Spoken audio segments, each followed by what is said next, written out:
কাতারের আমির শেখ তামিম বিন Ahmad Al Thani ভারতে সফর করছেন দুদেশের বাণিজ্য, কূটনীতি সহ সকল বিষয়ে সম্পর্ক মজবুত করার লক্ষ্যে।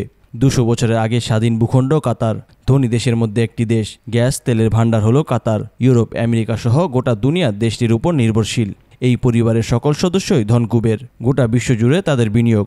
এই কাতারে ফিলিস্তিন, ইসরায়েল, আমেরিকা, তালেবান সকল বিরোধপূর্ণ ইস্যুর মীমাংসার জন্য সুখ্যাতি আছে, সর্বমহলের গ্রহণযোগ্যতা আছে। কাতারের রাষ্ট্রীয় টেলিভিশন আল জাজিরা। কাতারের সাবেক আমির বা রাষ্ট্র ও সরকার প্রধান শেখ আহমদ বিন খলিফা আল থানির বড় ছেলে শেখ তামিম বিন আহমদ আল থানি কাতারের আমির হন 2013 সালে। তিনি কাতারের 11তম আমির। তার আগে আরও 10 জন কাতারের রাষ্ট্র ও সরকার প্রধান হিসেবে দায়িত্ব পালন করে গেছেন। মার্কিন সংবাদ মাধ্যম ব্লুমবার্গের তথ্য অনুযায়ী আল থানি পরিবারের সদস্যদের মোট সম্পত্তির পরিমাণ 13,500 কোটি ডলারেরও বেশি। এই মুহূর্তে আল থানি পরিবার বিশ্বের সবচেয়ে ধনী রাজবংশ। সেই হিসাবে শেখ তামিমের ব্যক্তিগত সম্পদের পরিমাণ তেমন নয়। ধারণা করা হয় তার সম্পত্তির পরিমাণ 200 কোটি ডলারেরও কিছু বেশি, এর থেকেও সম্পদ বেশি, যেটা প্রকাশ্য নয়। আল থানি পরিবারের সদস্যদের মধ্যে যারা দেশে আছেন তারা বসবাস করেন রাজধানী দোহার রাজকীয় প্রাসাদে।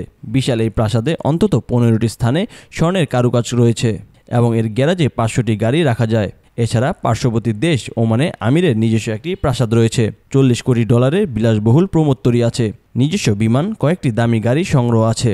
আবার সেই গাড়িগুলো মাস্টারপিস, কোম্পানি শুধু তাদের জন্যই তৈরি করেছে। নিজস্ব উড়োজাহাজ, হেলিকপ্টার সবই আছে। ফুটবলে দেশে বিদেশে বিনিয়োগ আছে। দাতব্য কার্যক্রম পরিচালিত হয় গোটা দুনিয়াতে। তবে রাজতন্ত্রের এই দেশে রাজনীতি পাশ্চাত্যের ধারণার মতো কোনো মত প্রকাশ এখানে করা যায় না। তবে বিদেশিরা পাশ্চাত্যের মতো জীবনযাপন করতে পারে। প্রচুর পরিমাণে পশ্চিমা লোক তাদের ওখানে চাকরি ব্যবসায় জড়িত। কাতারে আমিরদের স্ত্রী কতজন, এ নিয়ে মুখরোচক গল্প আছে। কাতারে বৈশ্বিক বিনিয়োগ সংক্রান্ত কর্তৃপক্ষের নাম কাতার ইনভেস্টমেন্ট অথরিটি, QIA। বর্তমানে QIA-এর তহবিলে রয়েছে 4050 কোটি ডলারের সমপরিমাণ অর্থ। বার্কলে, ভোক্সওয়াগন সহ বিশ্বের কয়েকটি প্রথম সারির কোম্পানিতে শেয়ার রয়েছে QIA-এর। লন্ডনের হিথ্রো বিমানবন্দর ও যুক্তরাষ্ট্রের এম্পায়ার স্টেট বিল্ডিংও শেয়ার রয়েছে। এছাড়া লন্ডনের বিলাসবহুল ডিপার্টমেন্টাল স্টোর হ্যারল্ডের মালিকও QIA। রাষ্ট্র ও সরকার প্রধান হিসাবে QIA-এর এসব বিদেশি বিনিয়োগ দেখাশোনা করেন শেখ তামিম বিন আহমদ আল থানি।